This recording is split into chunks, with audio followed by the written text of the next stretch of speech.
प्रिय भक्तों, जय माता की।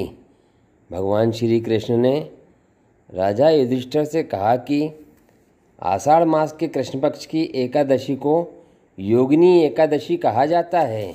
योगिनी एकादशी का महत्व और कथा सुनाते हुए भगवान श्री कृष्ण ने कहा कि अलकापुरी में शंकर जी के भक्त कुबेर जी रहते थे। पूजा के लिए हेम नामक माली रोज पुष्प लाया करता था। उसकी स्त्री अति सुंदर थी। उसका नाम विशालाक्षी था। एक दिन हेम माली मानसरोवर से पुष्प तोड़कर घर आया और पत्नी की छवि देखकर कामातुर हो गया और पूजा के फूल कुबेर को देना भूल गया। कुबेर भंडारी रास्ता देखते रह गए और माली के घर अपने गुप्त यक्षों को भेजा। यक्षों ने आकर समस्त वृत्तांत सुनाया। तब कुबेर ने माली को बुलाकर कहा, अरे महापापी नीच, तूने मेरे पूज्यवर शिवजी का तिरस्कार कर दिया है। इस कारण मैं तुझे श्राप देता हूँ कि तू स्त्री के वियोग से दुख भोगेगा, मृत्यु लोक में जाकर कोढ़ी होगा। कुबेर के श्राप से वह माली पृथ्वी पर गिराया गया। स्त्री का वियोग हो गया, कोढ़ी बनकर कष्ट पाने लगा। परंतु उस माली का अंतःकरण दर्पण के समान शुद्ध था। शंकर भक्ति के प्रभाव से उसे पिछले जन्म की स्मृति थी।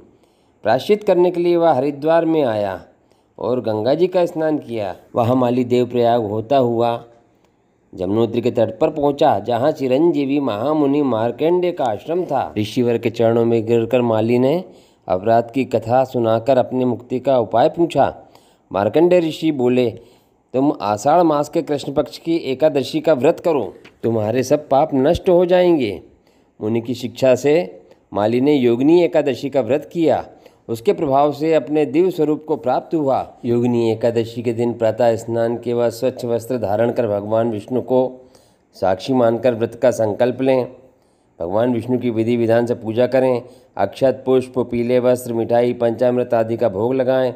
योगिनी एकादशी व्रत की कथा सुनें और भगवान विष्णु की आरती करें। विधि विधान से पूजा करने से भगवान विष्णु का आशीर्वाद प्राप्त होता है। योगिनी एकादशी का व्रत करने वाला व्यक्ति निरोगी रहता है। बाहरी बाधा, राक्षस, भूत, प्रेत योनि से छुटकारा मिलता है। पापों का नाश होता है।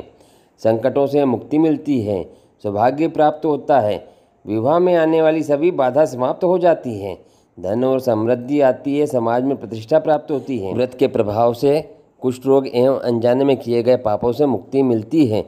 मनुष्य सभी सुख भोगकर अंत में मोक्ष को प्राप्त होता है। जय श्री कृष्ण।